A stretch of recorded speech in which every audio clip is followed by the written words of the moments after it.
पितृपक्ष की शुरुआत भाद्र मास में शुक्ल पक्ष की पूर्णिमा तिथि से होती है। आश्विन मास के कृष्ण पक्ष की अमावस्या तिथि तक पितृपक्ष रहता है। हिंदू धर्म में पितृपक्ष का बहुत अधिक महत्व होता है। पितृपक्ष को श्राद्ध पक्ष के नाम से भी जाना जाता है।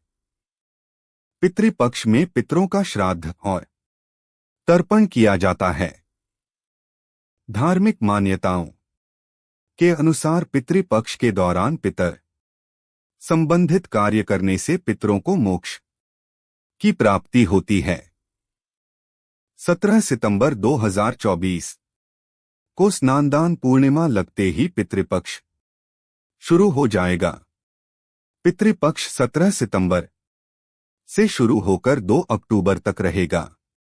ब्रह्मा पुराण के मुताबिक मनुष्य को पूर्वजों की पूजा करनी चाहिए और उनका तर्पण करना चाहिए।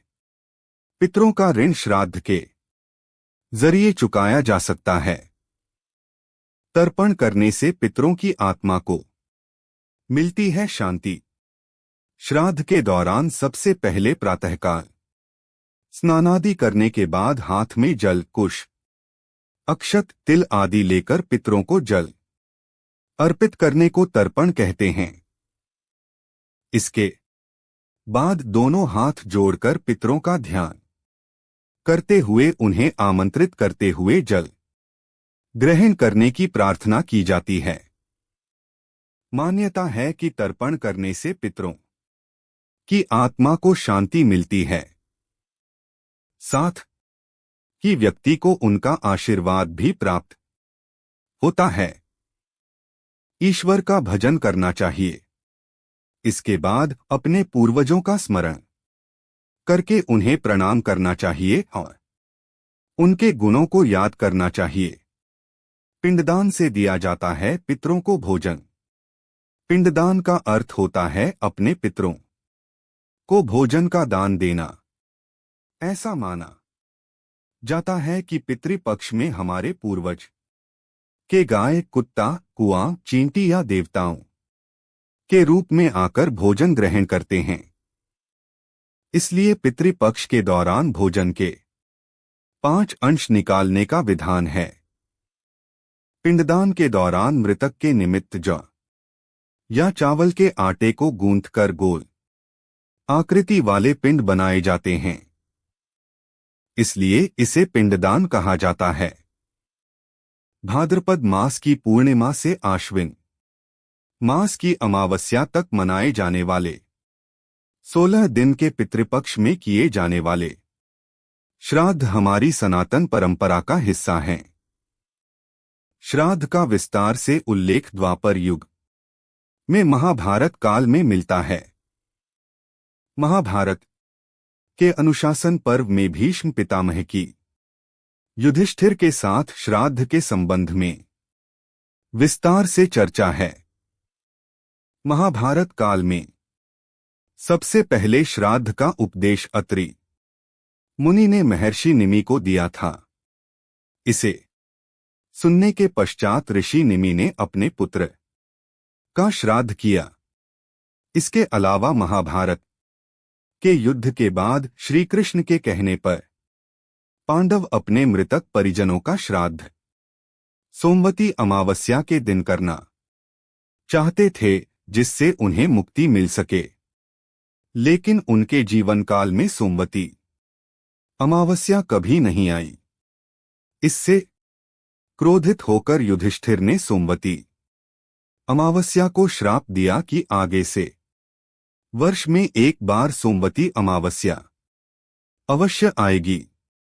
यही नहीं, इससे पूर्व त्रेता युग में सीता द्वारा दशरथ के पिंडदान की कथा भी सर्वविदित है।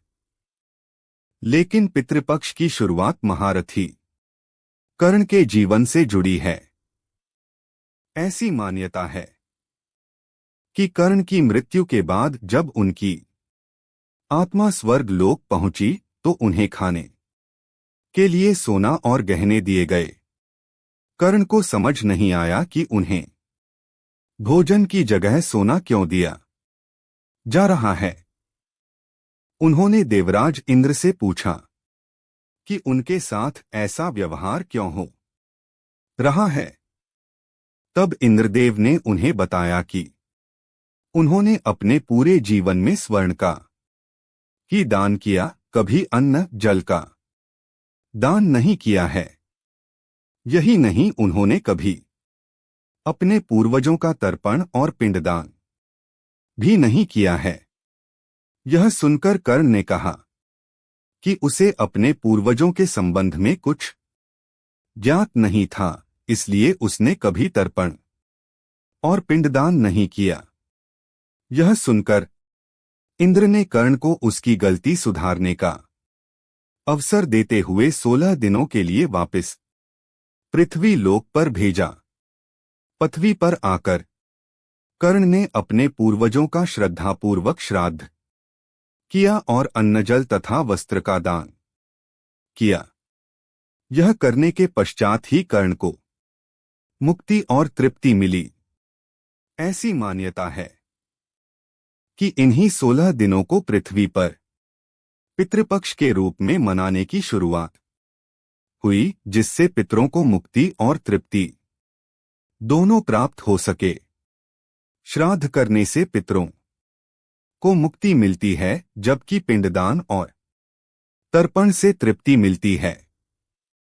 ऐसी मान्यता है कि पितृलोक में समस्त वैभव के बाद भी जल का अभाव होता है, जिससे पितृ प्यासे रह जाते हैं। इसलिए काले तिल युक्त जल से तर्पण करने से पितरों को विशेष तृप्ति